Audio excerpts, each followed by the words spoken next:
New video and updates के लिए bell icon पर प्रेस करें और ऑल पर सेट करें। शुरू करते हैं अल्लाह के बाबरकत नाम से जो बड़ा मेहरबान और निहायत रहम वाला है। तमाम तारीफ़ें मेरे अल्लाह रब्बुल इज़्ज़त के लिए हैं। खौफनाक कहानियों के मोअज़्ज़ज़ नाज़रीन को मेरी तरफ से अस्सलाम वालेकुम। उम्मीद करती हूँ आप सब लोग खैरियत से होंगे, जहाँ होंगे खुश होंगे। आज आप लोगों के लिए बहुत दिलचस्प खौफनाक कहानियाँ लाई हूँ जिन्हें आप लोग बहुत पसंद करेंगे। आज की पहली खौफनाक कहानी फुरकान शेयर कर रहे हैं। फुरकान कहते हैं मैं मियाँ वाली का रहने वाला हूँ। आज आपके साथ हम लोगों के इलाके की एक बहुत ही ज़्यादा डरावनी कहानी शेयर करना चाहता हूँ। ये आज से 15 साल पुरानी बात है। हम लोगों के इलाके में मोहल्ले में एक ऐसा हिस्सा था जहाँ पर कुछ ग्रीनरी भी थी, जैसे कुछ छोटे से खेत भी थे। वहाँ पर एक भैंसों वाला था, गवाला, जो पूरे गांव में दूध दिया करता था। काफ़ी बड़ा उसने अपना वहाँ पर जैसे एक भैंसों का बाड़ा बनाया हुआ था 4 दीवारी में। अब वो जो गवाला था वो इस काम के साथ साथ अमलियात भी किया करता था। बहुत से लोग उसके पास अमलियात करवाने भी जाया करते थे। एक दफ़ा ऐसा हुआ कि उसने उधर ही अपने बाड़े में ही कोई अमल किया। तकरीबन 21 रातों का कोई अमल था, चिला था। उसने वो चिला किया तो उस साइड से कोई मखलूक जैसे गुजर रही थी, जो हम लोगों को पता चला। वो मखलूक उसके ऊपर हाजिर हो गई, जबकि ये उसका चिला नहीं कर रहा था। वो मखलूक वहाँ पर हाजिर हो गई और उस मखलूक ने उसके ऊपर हमला कर दिया। तो उसका वो जो चिला था वो टूट गया। 21वीं रात उसका वो चिला टूट गया। उसने चीख चीख कर ये बात अपने घर वालों को भी बताई, लेकिन उस मखलूक ने उसके उस बाड़े पर जितनी भी गाय भैंसें थी उसने उन सबको मार दिया। अगले सुबह जो थी गांव में कोहराम मचा हुआ था उनके घर में। हर कोई गया, जाकर देखा। तकरीबन 15 से 20 उसकी भैंसें थी और गाय थी जो रातों रात मारी गई। किसी की गर्दन कटी हुई थी, किसी के पेट में सुराख था। अजीबोगरीब उनके हाल थे। और वो चीख चीख कर ये बात बता रहा था कि मैं चिल्ला कर रहा था और यहाँ पर कोई मखलूक हाजिर हो गई, एक पिछल पैरी। उसकी गर्दन बहुत ज़्यादा लंबी है, ऊंट से भी ज़्यादा लंबी उसकी गर्दन है। उसके धड़ से आगे उसकी बहुत 1-1 फीट लंबी उसकी गर्दन आगे होती है। उसका धड़ पीछे था, उसकी गर्दन आगे थी। और वो मेरे बाड़े में झांक कर देख रही थी जब मैं वो अमल कर रहा था और वो वहाँ पर जाहिर हो गई। सबने कहा इसके दिमाग पर असर हो गया, इसने अमल के दौरान खुद ही अपनी भैंसों को मार दिया है या उनकी बलि दे दी है। क्योंकि कुछ ऐसे भी अमलियात होते थे जिनमें वो जानवरों को भी ज़िबा किया करता था। उसके घर वालों को भी कुछ को यकीन आ गया, कुछ उसके बेटों को यकीन नहीं आया। उसके 5 बेटे थे। तीसरे दिन वो जो गवाला था पुरसरार तौर पर अपने ही कमरे में मुर्दा हालत में पाया गया। उसकी गर्दन की हड्डी टूटी हुई थी। उसके बेटों का ये कहना है कि हमें सिर्फ रात को उनकी चीखें सुनाई दी और जब हमने जाकर देखा तो वो दम तोड़ चुका था। सब बड़े परेशान हुए कि हमारे गांव में ये क्या माजरा शुरू हो गया। हर कोई डरता था। उसके बाद जैसे ही वो उसकी मौत हुई, उसके बाद पूरे इलाके में रात भर भयानक आवाज़ों में कोई औरत गली से गुजरती थी और उसके पैरों की आवाज़ ऐसी थी जैसे जानवर के पैरों की आवाज़ होती है, जैसे बाकायदा घोड़े के पैरों की एक आवाज़ होती है। वो आवाज़ और बार बार वो भयानक आवाज़ों में ये पुकारती रहती थी, दरवाज़ा खोलो। वो जो गवाला था उसका नाम करमदाद था। तो वो करमदाद कह के गलियों में घूमती थी और ये कहती थी करमदाद दरवाज़ा खोलो। लोगों को लगा कि शायद उसकी जो बीवी है वो सदमे में है, उसके दिमाग पर असर हो गया है और वो रात भर उसको ढूंढती है। कुछ लोगों ने घरों से झांक कर भी देखने की कोशिश की, कुछ दिखाई नहीं देता था। सिर्फ एक आवाज़ सुनाई देती थी पूरे इलाके में। ये बात आग की तरह फैल गई कि रात भर कोई करमदाद को आवाज़ें देता है। उसके घर से जब पता किया गया तो उसकी बीवी ने कहा कि नहीं, मैं घर से कभी बाहर नहीं निकली। मुझे नहीं पता कि कौन उसको आवाज़ें देता है। उसके बेटों ने कहा कि जो अमलियात वो करते थे, जो चिला उन्होंने किया था, जो जिस मखलूक जिस चुड़ैल ने वो चिला काटा था या तोड़ा था, वो ही उनको ढूंढती है। क्योंकि हमारे बाड़े से भी आवाज़ें आती है रात को, गाय के बोलने की आवाज़ आती है। गाय की आवाज़ के साथ एक औरत की आवाज़ सुनाई देती है, क्योंकि अब हमारे बाड़े पर कोई भी गाय नहीं है, कोई भी भैंस नहीं है। हमें रात भर यहाँ से आवाज़ आती है और उसके बाद फिर वही आवाज़ पूरे इलाके में गूंजती है। एक दिन ऐसा हुआ, हम लोगों का एक मोहल्लेदार था, वो शहर से बाहर गया हुआ था। तो वो जब शहर से वापस आया, करीब रात 2 बजे का टाइम था। सर्दियों की सर्द रात थी और वैसे भी उस मखलूक की आवाज़ों को सुनने के बाद पूरे इलाके में ऐसा खौफ फैला हुआ था कि कोई भी बाहर नहीं निकलता था। सबको यही लगता था कि करमदाद जो गवाला था, उसने कोई ऐसा अमल किया है कि जिन्नात को हमारे गांव में वो छोड़ गया है, और वही जिन्नात अब यहाँ पर गांव वालों को रहने नहीं देंगे या इलाके के लोगों को रहने नहीं देंगे। चौकीदार ने भी कई दिनों से पहरा देना बंद कर दिया था, क्योंकि चौकीदार भी डरता था। वो कहता था अगर मैं एक गली से निकलता हूँ तो दूसरी गली से आवाज़ें आना शुरू हो जाती है।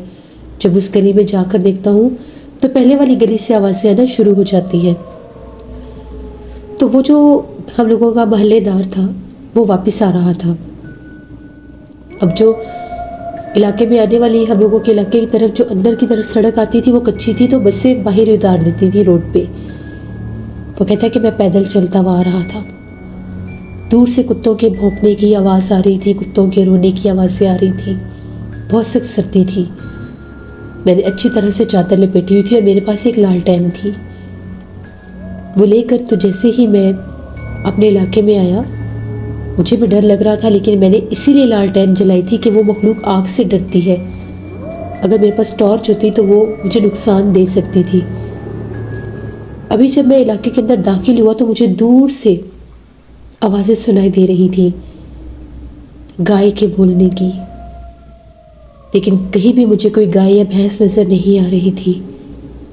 फिर मेरे कानों के साथ वो आवाज़ टकराई कि करमदाद दरवाज़ा खोलो।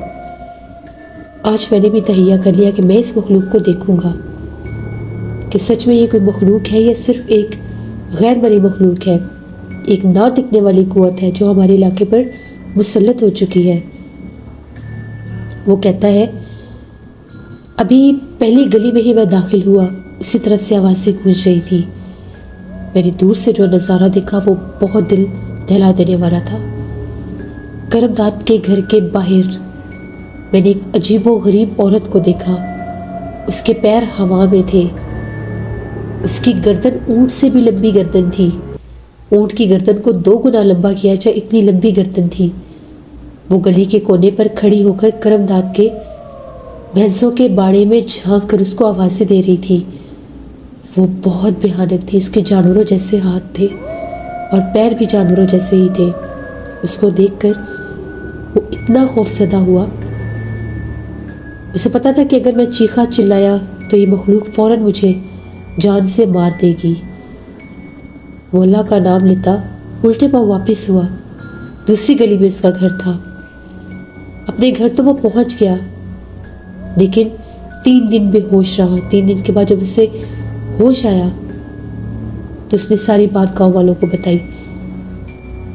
उसके घर वालों का कहना है कि ये जब अंदर घर में दाखिल हुआ तो ये ऐसे था जैसे पत्थर की कोई मूर्ति है। ना बोलता था, सिर्फ टिकटिकी बांध के सीधा ही देखता जा रहा था, जिस तरह से कोई रिबोट है या कोई स्टेचू है जो हिल जुल नहीं सकता, कोई पत्थर का मुजस्मा है जैसे। खड़े खड़े वहीं पर गिरा और बेहोश हो गया। पहले वो लोग डर के कि उस मखलूक ने इसके ऊपर हमला कर दिया है, क्योंकि उसकी आवाज़ें पूरे गांव में गूंज रही थी कि करमदाद दरवाज़ा खोलो। और उसने उस मखलूक को आंखों से देख लिया था। वो था जिंदा लेकिन बेहोश हो गया। अगले दिन डॉक्टर आए तो डॉक्टर ने भी यही कहा कि ये बेहोश है, ये होश में आ जाएगा। 3 दिन के बाद जब उसे होश आया तो उसने सारी बात बताई कि इस तरह से मैंने उस मखलूक को करमदाद के बाड़े के बाहर देखा था। अब पूरे गांव में, पूरे इलाके में खौफ बरपा हो गया। हर तरफ यही था कि किसी तरीके से उस मखलूक को कैद करवाया जाए नहीं तो वो तो पूरे गांव को ख़त्म कर देगी। जैसे वो उसको ढूंढ रही है, कोई मुसीबत का मारा घर से बाहर निकल ही जाता है रात को। फिर गांव के जो बड़े बुजुर्ग थे वो कहीं दूसरे गांव से एक आमिल साहब को लेकर आए। वो जो आमिल थे उन्होंने करमदाद के बाड़े में ही एक चिला किया, 7 दिन का चिला किया। 7 दिन के अमल के बाद वहाँ पर उन्होंने बहुत ज़्यादा आग जलाई। आधी रात का टाइम था, बहुत ज़्यादा आग जलाई और वहाँ पर एक कांच की बोतल में उन्होंने एक अमल करना शुरू कर दिया और उसके ऊपर एक काले रंग का धागा लपेटना शुरू कर दिया। जब वो धागा बिल्कुल थोड़ा सा सिरा रह गया तो वो मखलूक ज़ाहिर हो गई, चीखें मारती हुई, करमदाद को बुलाती हुई। उसी पढ़ाई के ज़रिए जब वो आग के करीब आई तो उसने चीखना चिल्लाना शुरू कर दिया। तो उसी वक्त नाबिल ने उसको उस कांच की बोतल में बंद कर दिया। जब उसको उस कांच की बोतल में बंद किया था तो उसमें नज़र कुछ भी नहीं आता था, बस वो काले रंग के धागे का एक सिरा था जो अंदर की तरफ था। उस बोतल का मुंह बंद कर दिया गया और अच्छी तरह से उसको लपेट दिया गया। उसके ऊपर उन्होंने जिसका वो लकड़ी का जैसे उसको बंद करने के लिए जिसका ढक्कन था उसके ऊपर एक तावीज़ लगा दिया और ये कहा कि ये जो बोतल है इसको ज़मीन की गहराई में दफनाना है। बहुत गहरी ज़मीन खोदी गई करमदाद के बाड़े में ही और वहाँ पर उसको उस बोतल को ज़मीन के अंदर दफनाने के बाद उसके ऊपर उन्होंने 12 कील लगा दिए और ये कहा कि इस जगह को सीमेंट से अच्छी तरह से बंद कर दो कि कभी भी इसको कोई तोड़ ना सके, कोई खोल ना सके। अब ये मखलूक यहाँ पर कैद हो गई है। एक पिछल पैरी चुड़ैल थी, आदमखोर चुड़ैल, जो फौरन से इंसानों को या किसी भी जानदार को ख़त्म कर देती। वो भैंसें, वो गाय इसी ने खाई थी। यहाँ से गुजर रही थी जब करमदाद यहाँ पर चिला कशी कर रहा था तो उसने इसका चिला तोड़ दिया। इसीलिए तीसरे दिन इसी मखलूक ने उसको जान से मार दिया था।